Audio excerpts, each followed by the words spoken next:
Estimado público asistente, nos complacemos en anunciar la segunda llamada. Segunda. Hola, hola. Muy buenos días, tardes, noches, madrugadas, quienquiera que sea que se encuentre al otro lado escuchando. Queridos gatos locos, el lunes pasado hubo más catarsis que cuento. Así tenía que ser. Este lunes prometo hacerlo distinto. Es más, ¿para qué prometer pudiendo, así sin más, dar paso a este cuento que, como ya es costumbre, dedico a mi madre por leerme cuando era niño, a mi padre por regalarme aquella radiocasetera, al niño que fui por combatir el aburrimiento con tanta creatividad, al hombre que soy por tomar este sueño entre las manos y trabajar para tornarlo realidad, y por último, no por ello menos importante, a ti, quienquiera que seas y desde donde sea que me estés escuchando. Ha llegado la hora de correr el telón y de que empiece la función. Estimado público asistente, Damián Sastre presenta Desayuno con champaña de Hernán Lara Zavala. Esta es tercera llamada. Tercera. Comenzamos.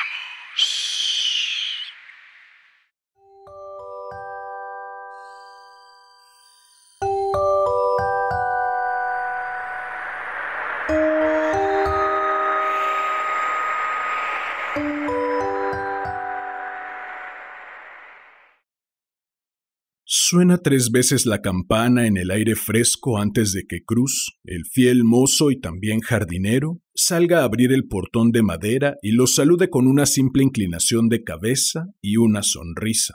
Meten el coche y lo estacionan en la pequeña glorieta con una fuente en el centro, que da a la entrada principal de la casa.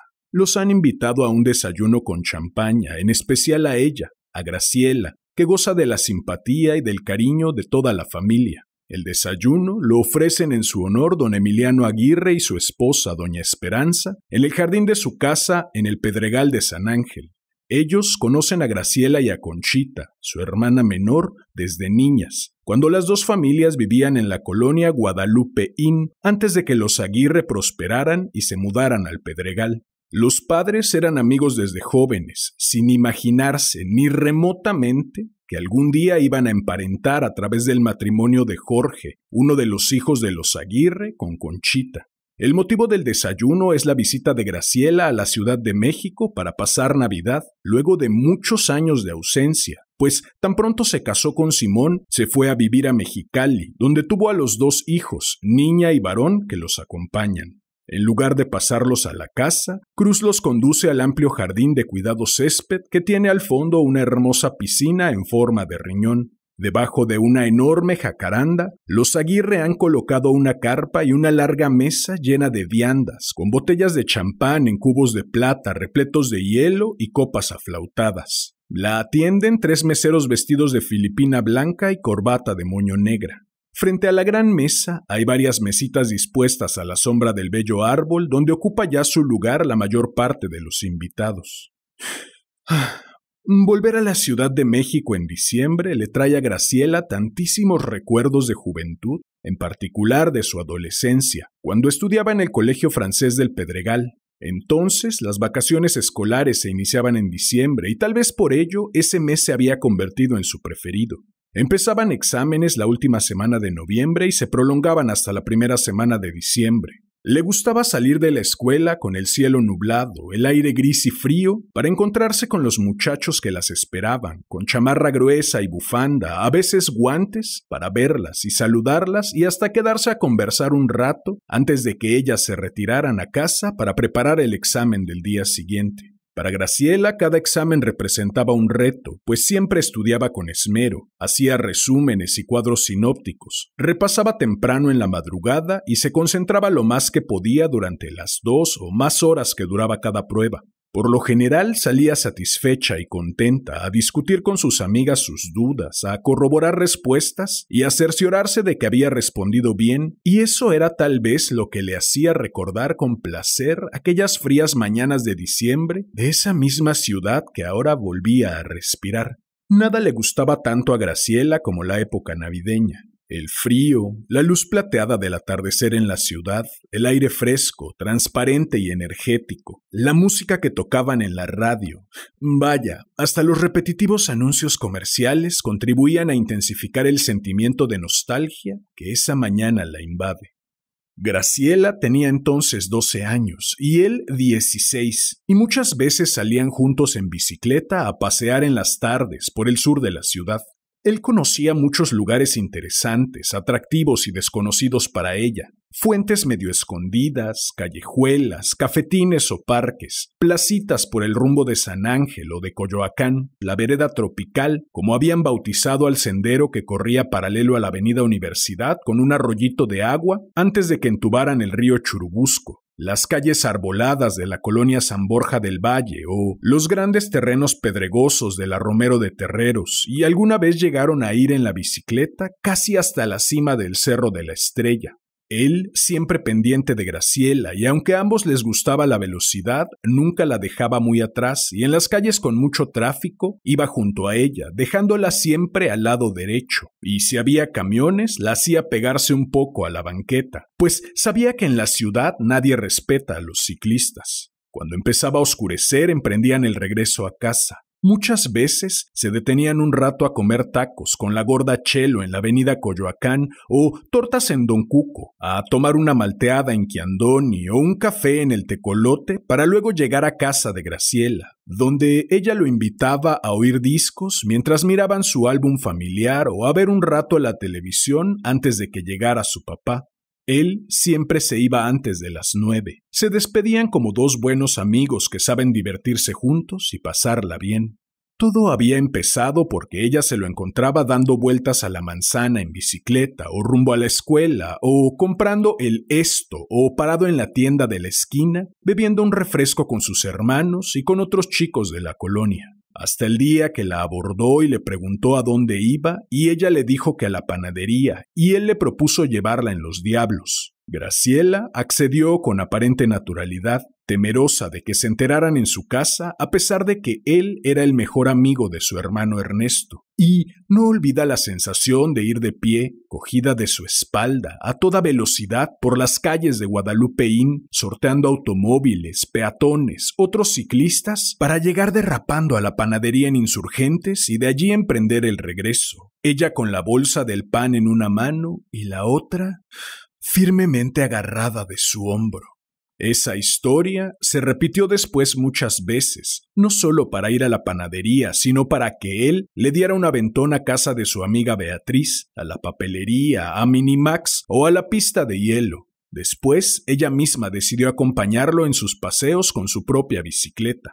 Pero todo se acabó el día en que fueron al Parque Hundido, y en un acto de exhibicionismo, él intentó descender la cuesta más empinada a toda velocidad para azoro y admiración de ella, y en el último momento perdió el control de la bicicleta y fue a estrellarse contra el muro. Se fracturó una pierna y sangró por la nariz y la boca, y ella tuvo que avisar a su casa, aunque no encontró a sus papás, dejar las bicicletas encargadas en una papelería y llevarlo en taxi al Hospital San José, en Avenida Universidad, para que lo curaran, pues tenía el hueso salido.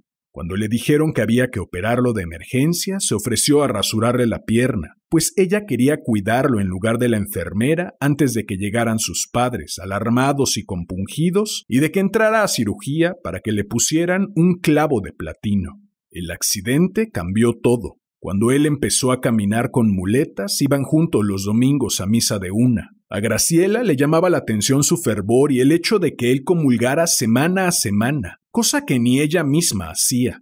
Luego de misa, y ya restablecido, regresaban de la iglesia a pie, generalmente en grupo, aunque él siempre se las ingeniaba para acercársele y conversar, y cuando iban a la fuente de sodas o a tomar un helado al Yum Yum, él se sentaba junto a ella e insistía en invitarla.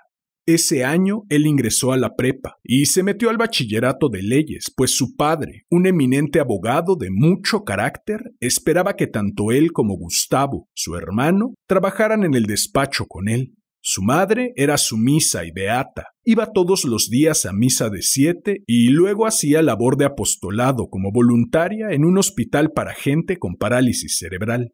Su padre, calvo, extrovertido y dominante, ejercía una fuerte influencia sobre su primogénito que intentaba complacerlo en todo. Esa Navidad fueron por primera vez juntos a Liverpool a comprar sus regalos y ella le consultaba qué darle a sus hermanos, a los que él conocía muy bien, pues además de vivir en la cuadra, estaban en el Club France, donde practicaban natación y jugaban en el mismo equipo de fútbol.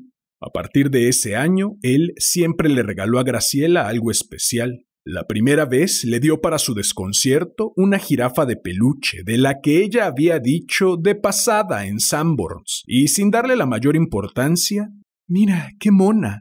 ¿Cuál no sería su sorpresa en la Nochebuena cuando él llegó a su casa con la jirafa y ella no tenía nada que darle, así que no le quedó más que decirle «Te debo tu regalo». A partir de ese año, ella se esmeró en regalarle algo que le gustara, hecho con sus propias manos. Aprendió a tejer y la Navidad siguiente le obsequió un suéter negro con vivos azules que él no se quitó en todo el año. Para la otra Navidad, él le dio el disco donde venía la canción Sellado con un beso de Brian Hyland, que no se conseguía en México y que había encargado en El Disco Rayado de la calle de Puebla, y le entregaron justo la víspera. La portada del LP tenía unos besos con lápiz labial alrededor de la foto del cantante que la pusieron un poco nerviosa. Ella aprovechó para darle un cuadernito con caricaturas y fotografías recortadas de periódicos y revistas, algunas humorísticas, otras curiosas y una que otra romántica, a las que añadía alguna frasecita simpática, una cita o un verso de lo que había leído durante el año y que le parecía pertinente para acompañar la imagen. Incluyó una foto de una pareja recostada sobre la arena, frente al mar, en pleno atardecer, abrazándose, con la cual Graciela utilizó la frase de una novela que acababa de leer y que le había gustado mucho. Locura lunar junto a la playa, locura lunar arde en mis venas. Y cuando él, entusiasmado y risueño, vio la foto, un tanto sorprendido, y se volvió a mirarla directamente a los ojos, ella, sin saber por qué, sintió la cara caliente, se ruborizó y bajó la vista. Ninguno de los dos comentó nada y siguieron hojeando el cuadernito en silencio. Sí, a partir de esa Navidad las cosas empezaron a cambiar. «Bienvenida», le dice don Emiliano, extendiéndole los brazos. «Muchísimas gracias», contesta Graciela abrazándolo. «No se imagina qué halagada me siento con este desayuno. Hace tanto que no veo a la familia». «Ay, doña Esperanza, qué gusto», exclama, y luego de abrazar a don Emiliano le extiende los brazos a la señora. «Te junté a todos mis hijos con sus familias y algunos de los amigos de la colonia para que los pudieras ver», dice la señora. «Por eso pensamos que lo mejor sería un desayuno, porque en esta época es tan difícil reunirlos a todos con tantos compromisos». «Muchas gracias, señora, pero permítame presentarle a mi familia, mi esposo Simón y mis hijos Alfredo y Gracielita. Ellos son los señores de los que tanto les he platicado», dice, explicándole a su familia. «Don Emiliano y doña Esperanza, que fueron para Conchita y para mí como unos segundos padres». Hechas las presentaciones, van a saludar a las mesas donde se encuentran el resto de la familia y los amigos. Los primeros en ponerse de pie son su hermana Conchita con su esposo Jorge. «Hermanita», dice Conchita, «hasta que se nos hizo», y se dan un fuerte abrazo. «Cuñado», dice Graciela, «feliz Navidad». Saludan a los miembros de la familia Aguirre. Ahí está Humberto, el mayor, con su esposa Adela y sus dos chiquitines. Miriam, divorciada ya, con su hija Marjorie, que casi parece su hermana. Carlos, con su esposa Elena, aún sin hijos, y las dos más chicas, solteras, pero hechas todas unas señoritas. Pasan a las otras mesas. Ahí está su primo Óscar con su esposa Marta y amigos de la cuadra como Rodolfo, también ya casado, Beatriz, que fue su mejor amiga durante años, también con su esposo y sus 2 hijitas, y sus hermanos Ernesto y Emilio con sus respectivas familias. ¡Qué felicidad ver a toda esa gente tan querida para ella que, aunque forma parte de un pasado lejano, sigue ocupando un lugar muy importante en su corazón! De pronto se percata de su presencia, sereno, delgado, un poco encanecido y ligeramente calvo, viste de traje oscuro y corbata. «Claudio, permíteme presentarte a mi marido. Simón, él es el padre Claudio, amigo de la infancia de todos». «Mucho gusto», contesta Claudio con voz grave y pausada. «¿Qué tal, Graciela? Qué bien te ves», le dice extendiéndole la mano. Y luego él empezó a usar el coche de su familia y pasaba por ella y por sus hermanos para ir a los bailes, a las kermeses, a los rallies y días de campo, a las excursiones a las pirámides y a Xochimilco. Y cuando los Aguirre se hicieron de una casa en Cuernavaca, se iban a pasar ahí la Semana Santa. Las invitaban a ella y a Conchita unos días y él llegaba infaliblemente con sus hermanos y los demás amigos de la colonia y juntos se metían a nadar y organizaban partidos de waterpolo y concursos de clavados. Jugaban bádminton y voleibol para después sentarse junto a la mesa a comer y por las noches jugaban lotería y dominó, partidas de póker o pula y a veces salían en grupo a tomar una copa a las mañanitas o al caoba. Fue entonces que él le enseñó a bailar rock y rumba y de vez en cuando la sacaba a la pista para alguna pieza romántica, sintiendo el calor de su mejilla y lo áspero de su barba. Cuando ella se graduó de prepa, le pidió que la acompañara al baile, a pesar de que otros pretendientes querían ir como su pareja. Ella sentía que entre ellos había una total camaradería, una espontaneidad y una relación natural en la que ninguno se sentía forzado a actuar o a comportarse diferente a como realmente era, y eso no le pasaba con sus otros pretendientes, a los que consideraba pedantes, aburridos, sin chiste o francamente tontos. Los sientan en la mesa de honor junto con los señores Aguirre, con su hermana Conchita y Jorge, junto a Beatriz, que había sido su mejor amiga durante años, y su esposo, a quien también conocía desde la infancia, y al lado de su padre, que había quedado viudo e iba una vez al año a Mexicali a pasar unos días con ella. En esa mesa se encuentra también la madre de Claudio, cuya separación escandalizó a todos los de la colonia, pues iba en contra de sus más arraigados preceptos religiosos. Los 2 niños se habían ido a sentar con los primos y la gente menor. «Pasen a servirse», los invita doña Esperanza. «Pensamos que un buffet sería lo más práctico para todos. No se les olviden sus copas de champaña para que podamos brindar». Ella se levanta seguida de Simón y empiezan a servirse. ¿Qué duda cabe de que Simón ha sido un buen esposo, un buen padre, un hombre trabajador y cumplido, sin vicios de ninguna especie? Sin embargo, esa mañana de diciembre, mientras se sirve un poco de salmón, 2 o 3 ostras, una cucharada de caviar con huevo y alcaparras y 2 camarones al natural, siente una cierta desazón que empieza a oscurecer su dicha navideña. Y vuelve a la mesa de junto y dice: «Salud y muchas gracias por este extraordinario recibimiento». «Salud», le contestan los de la mesa y brindan por Graciela y por Simón. Así fueron pasando los años. Él ingresó a la Facultad de Derecho, aunque un día en la azotea de su casa, donde él y su hermano tenían un estudio y a veces la invitaba a tomar un café, le confesó que no estaba muy seguro de si lo que quería era estudiar leyes, y empezó a dudar si debería o no trabajar con su padre. Pese a ello, continuó su carrera en la universidad hasta que ella ingresó a la Facultad de Psicología. Y fue unos días después de Navidad, a principios de enero, un lunes en la mañana, en que las cimas que circundan la ciudad amanecieron nevadas, sobre todo el Ajusco y hasta la carretera a Cuernavaca, que él la llamó por teléfono temprano y le preguntó si quería ir a ver la nieve, que ninguno de los dos conocía. Ella tenía clase, pero le pidió que pasara por ella a la facultad un poco después del mediodía. Él la recogió en la puerta y ya en su coche, con la calefacción del Volkswagen a todo lo que daba. Llegaron hasta la cima, un poco antes de Tres Marías. Estacionaron el auto y empezaron a correr y a aventarse bolas de nieve y se internaron en el campo, entre los pinos, hasta que dieron con un claro y entre los dos hicieron un muñeco. Y cuando acabaron, ella se quitó la bufanda para ponérsela en torno al cuello y él la abrazó y le plantó un beso en la boca. Hacía mucho que ella anhelaba ese momento. Había sido un beso de amor, un beso puro en el que ella sintió su aliento caliente y su nariz fría, sus brazos alrededor de la cintura. Y en ese preciso instante empezó a nevar y ella no supo por qué, pensó que ese era un aviso de que el cielo compartía con ella su felicidad.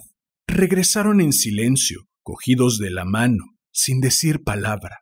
Graciela sigue conversando con los Aguirre, que muestran una auténtica emoción de volverla a ver. Don Emiliano les insiste.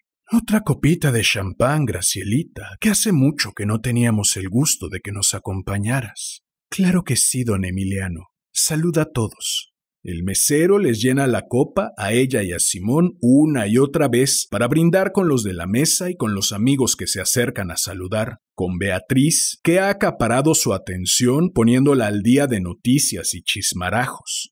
Entre copas y pláticas, Graciela empieza a ver las cosas muy lejanas y el jardín gira suavemente alrededor. Siente un poco de compasión por Simón. Nunca lo ha amado como a Claudio. Es el padre de sus hijos y lo quiere y respeta, pero nunca le hizo sentir aquella plenitud que vivió durante las épocas navideñas. ¿Estás llorando?, le pregunta Beatriz. Es que estoy muy emocionada, le contesta enjugándose una lágrima. Cuando Graciela se enteró por su hermano Ernesto de que Claudio había abandonado sus estudios de leyes para entrar al seminario y convertirse en sacerdote, simplemente no lo podía creer. La noticia había causado un gran disgusto en la familia de él. El más afectado fue sin duda el padre, el licenciado. Prácticamente había roto con Claudio y, de no haber sido por la madre que abogó por él para que respetaran su decisión, hubiera hecho cualquier cosa para impedir que Claudio ingresara al seminario. Graciela se llenó de desconcierto y desilusión. Aunque en realidad él nunca se le había declarado, todo mundo los consideraba novios, y además Claudio era un muchacho de lo más alegre, entusiasta, bien parecido, inteligente, deportista, estudioso, con mucho pegue entre las chicas. Había tenido un par de novias de la colonia que por algún motivo a ella nunca le habían caído bien, un poco mayores que Graciela, pero a las que saludaba como si nada, sintiéndose secretamente superior. Sabía que la prefería sobre cualquier otra y sobre sus propios hermanos, de los que había sido tan amigo. Así que la noticia le cayó como un balde de agua fría y le produjo un enorme dolor. ¿No había sido suficientemente mujer? Por supuesto que ella estaba enamorada de él desde niña, aún sin darse cuenta. Si no, hubiera reaccionado de otro modo aquella vez que aceptó la invitación, ese día de invierno en el que él se encontraba solo en su casa, pues sus padres estaban de vacaciones con su hermano Gustavo. En cuanto ella llegó, le puso un disco, encendió los foquitos del árbol de Navidad y le invitó una copa mientras preparaba un cóctel de abulón y marinaba la carne que había ido a comprar hasta la zona rosa para prepararla a la tártara. Conversaban y bebían, y él ponía un disco tras otro sin volverlos a su funda y los dejaba caer sobre la alfombra para poner otra canción y luego otra. Se veía tan contento que antes de sentarse en el comedor sacó una botella de vino tinto de la cava de su padre y luego del postre la invitó a bailar diciéndole «¿Me permites esta pieza?», a lo cual ella respondió poniéndose de pie y pegando su mejilla a la de él. Y luego subieron a la recámara de sus padres y ella vio la cama king size y el tocador de la señora repleto de botellitas de perfume, pomos, motas y cepillos con un alajero al centro, y el gran espejo sobre la pared, y el vestidor donde tenía infinidad de vestidos, y el perchero del padre. Y él le dijo que se recostara, que no le iba a hacer nada. que no tuviera miedo, y ella se dejó acariciar y dejó que la besara, y él le subió la falda y le acarició las piernas, cada vez más arriba, y la tocó por debajo de la blusa, y sintió sus manos cálidas sobre sus senos y sus besos, cada vez más ardientes, y no tengas miedo, le insistía él, no vamos a hacer nada que no quieras, y él también se quitaba la ropa hasta quedar desnudo, excitado, admirándola, y la besaba más, acercándose mucho a ella, y no tengas miedo, le repetía, y aunque ella no decía nada, lo deseaba, y sentía pudor de abrazarlo con tanta fuerza, hasta que sobre su vientre sintió el calor de su semen, mientras él le repetía, te quiero, te quiero. Graciela no intentó hablar con Claudio para que le explicara por qué decidía ingresar al seminario, renunciando a ella. Él dejó de frecuentarla, incluso a la familia, como tratando de borrarse por completo de los ojos del mundo, hasta que Graciela se enteró de que los padres de Claudio se habían separado. Su madre no había aceptado divorciarse y que el licenciado se había salido de su casa y vivía ya con otra mujer, con su secretaria. Una tarde se lo encontró en el súper de casualidad, cada quien con su carrito topándose de frente. «Ya te enteraste, ¿verdad?», le dijo él sin mayor preámbulo. «Sí, me lo dijo Ernesto», contestó ella sin mayor énfasis. «¿Qué opinas?» «¿Qué voy a opinar? Que te deseo lo mejor y espero que seas muy feliz». «Gracias», dijo él bajando la vista. «Yo también te deseo lo mejor y que Dios te bendiga». Esas palabras las había pronunciado sin aparente emoción. No se dijo más. Graciela cogió su carrito y avanzó lentamente, sintiendo la cara ardiente. Se negó a volver la vista, a sabiendas de que él se había quedado ahí, parado, siguiéndola con los ojos, tal vez a la espera de que ella volteara y le dijera algo, cualquier cosa, aunque fuera un reclamo airado. Pero no, Graciela buscó perderse entre la gente. ¿Qué hubiera sucedido si aquella tarde ella se hubiera dignado a encararlo? Eso ya nunca lo sabría. Poco después le ofrecieron la beca de intercambio para estudiar una maestría en Berkeley. Aceptó sin titubear. Durante esos meses conoció a Simón, que se había recibido de ingeniero y tomaba un curso intensivo de inglés en la misma universidad. Empezó a aceptar sus invitaciones sin entusiasmo, más bien para matar el tiempo y no estar pensando en él todo el día. Iban al cine, al teatro, a cenar, a algún partido de americano y casi sin darse cuenta se fueron involucrando. Se hicieron novios y a los pocos meses él le pidió que se casaran. Ella aceptó. Sus futuros suegros fueron a pedirla a la ciudad y al poco tiempo se casaron. Se fueron a Mexicali, donde Simón tenía un trabajo seguro y estable, y ahí se quedaron a vivir. Ese mediodía, en el jardín de la casa de los Aguirre, ligeramente mareada, con el sol entibiando el ambiente, los ánimos exaltados y el bullicio de la gente y las risas a su alrededor, Graciela se pregunta qué hubiera ocurrido si en lugar de casarse con Simón, se hubiera casado con Claudio. Tal vez se ha equivocado suponiendo que pudo haber sido feliz con él. Tal vez su destino y su propia personalidad la habían llevado a buscar un matrimonio tranquilo y estable, en lugar de la apasionada e intensa vida que vislumbraba en sus ensoñaciones juveniles, vanas, pues él nunca le propuso matrimonio. De pronto, intuye cuál es la pieza que le faltaba. De golpe, le viene a la mente aquella tarde en que, después de mucho platicar, Claudio le propuso ir a un motel en vez de ir al drive-in o al autocinema y, aunque apenada, Graciela aceptó y él se dirigió a la carretera vieja a Cuernavaca. Entraron al motelucho, ella agachada en el asiento y Claudio se bajó a pagar el cuarto. Y de repente se subió al auto, furioso, lo echó a andar y sin mayor explicación dijo: «Nos vamos». «¿Por qué?», preguntó ella. «Por nada, nos largamos de aquí». Masculló y salió rechinando llantas, sin hablar, hasta que llegaron a su casa y le pidió que se bajara. Estaba con el rostro descompuesto, enojado, asqueado, aunque ella sabía que no había sido por su causa. ¿Qué vio Claudio aquella tarde en el motel que tanto lo había alterado? ¿No sería a su padre, el licenciado? Y en ese preciso instante, como jalada por una fuerza extraña, vuelve la cara y se encuentra directamente con la mirada de Claudio, los ojos brillosos y fijos, completamente apacibles, posados en su persona, como tratando de ubicarla en relación con él, con su vida. No es una mirada ni agresiva ni desafiante. Al contrario, se trata de una mirada de admiración, de comprensión, de complicidad, de reconocimiento, que la jala de manera involuntaria como parte de un acto espontáneo, del más genuino afecto y acaso de amor. Sus ojos los unen por un instante y se sonríen uno al otro. Tal vez, en ese momento, él también se preguntaba ¿qué hubiera sido de su vida si en lugar de haberse refugiado en el seminario, Graciela fuera su mujer?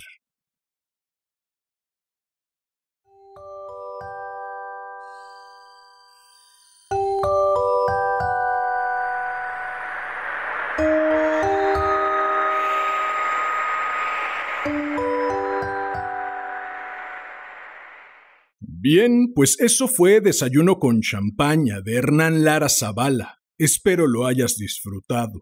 Si fue así, agradecería enormemente que me ayudaras suscribiéndote, dejando un comentario, dando manita arriba, compartiendo, difundiendo. Vale. No hay tiempo perdido peor que el perdido en añorar, versa el maestro Drexler en una de sus canciones y yo concuerdo. La vida, a lo largo de estos 35 años caminados, me ha enseñado que las cosas ocurren tal como tienen que ocurrir. De haber podido ocurrir de modo distinto, así lo habrían hecho. Y no hablo de destino. En lugar de ello, rondo una convicción muy personal, la de que todos vamos por la vida haciendo, para bien y para mal, lo que mejor nos es posible hacer con las herramientas que poseemos. ¿Habría bastado con que Claudio hubiera tenido el valor de hablarle con la verdad a Graciela? Seguramente sí, pero ese Claudio que decidió no hablar no poseía las herramientas necesarias para hacerlo. ¿Habría bastado con que Graciela lo hubiera confrontado en el mercado? Probablemente. Pero volvemos a lo mismo. Esa Graciela hizo simple y llanamente lo que esa Graciela podía hacer. Oye, Damián, ¿entonces estás diciendo que estamos predeterminados y que nunca hay nada que hacer? Para nada. De todo lo hecho queda la oportunidad de aprender y de todo lo aprendido crecer para hacerlo mejor a partir de ese momento. Siendo este el último capítulo de 2023, quiero desearles, mis queridos gatos locos, que este año que está por comenzar traiga consigo mucho amor, empezando por el propio, mucho aprendizaje y con ello mucho crecimiento. Tanto que al llegar el final del año que está por comenzar, puedan voltear a ver lo vivido y en lugar de fijarse en los si yo hubiera, se fijen en todo el progreso obtenido y sientan orgullo de haber sido quienes fueron y de ser quienes son. En fin, si deseas seguir esta aventura en 2024, si deseas hacerme saber tu opinión acerca de esta nave de los gatos locos, si deseas estar al tanto del contenido que publico o si deseas sugerir un cuento o una pluma nueva para cualquiera de las dos secciones de este hermoso, sensual y exquisito podcast. Puedes buscarme en Facebook como Damián Sastre, mi perfil personal, en YouTube como Damián Sastre Presenta, Casi Diario de un Loco y Damián Sastre Presenta, Déjame leerte un cuento, en mi Instagram, @Casi Diario de un Loco. Ahora también en TikTok como Damián Sastre Presenta, y en la página homónima de Facebook, en donde iré congregando todo lo concerniente a esta nave de los gatos locos y sus múltiples aventuras, las ya emprendidas y las que se están por emprender. Si llegaste hasta aquí, como ya es costumbre, agradezco inconmensurablemente tu valiosísimo tiempo. Recibe un enorme abrazo, ten una excelente vida y hasta la próxima.